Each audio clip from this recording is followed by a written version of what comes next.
אני מחזיק לפניי מסמך של האו"ם, New World Order, UN Agenda. אני אומר לכם ישר את התרגום. סדר עולמי חדש של האו"ם בין השנים 2021 עד 2030. לא תאמינו מה שתשמעו. תתכוננו. קחו אוויר, תנשמו, ואל תתייאשו, יש אלוהים למעלה. דבר ראשון, בין השנים האלה תהיה ממשלה עולמית אחת, מטבע עולמי חסר מזומנים, בנק מרכזי עולמי, צבא עולמי אחד, סוף הריבונות הלאומית, סוף כל הריבונות הלאומית, סוף כל הרכוש בבעלות פרטית, סוף התא המשפחתי, סילוק אוכלוסין, שליטה בגידול האוכלוסייה וצפיפות האוכלוסייה,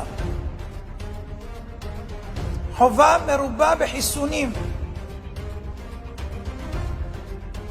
הכנסה בסיסית אוניברסלית, הכוונה משכורת צנע,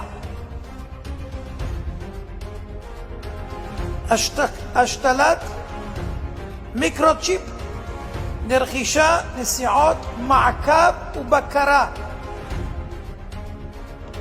יישום מערכת אשראי חברתית עולמית כמו שיש לסין, טריליוני מועמדים המחוברים למערכת הניטור G5, הממשלה תגדל את הילדים, בתי ספר ואוניברסיטאות בבעלות ממשלתית, סוף התחבורה הפרטית, בעלות על המכוניות, כל העסקים יהיו בבעלות הממשלה, התאגיד, הגבלה על מה שלא חיוני בטיסות,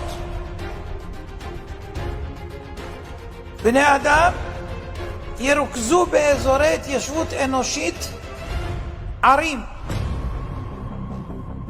סוף ההשקיה,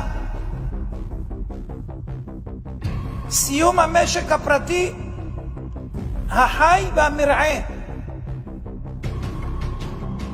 סוף הבתים המשפחתיים, שימוש מוגבל בקרקע המשרתת צרכים אנושיים, איסור של תרופות טבעיות שאינן סינתטיות ורפואה נוטורופטית, בסוף דלק מאובנים. עד כאן המסמך. מי שמבין, אנחנו נתגעגע לפרעה,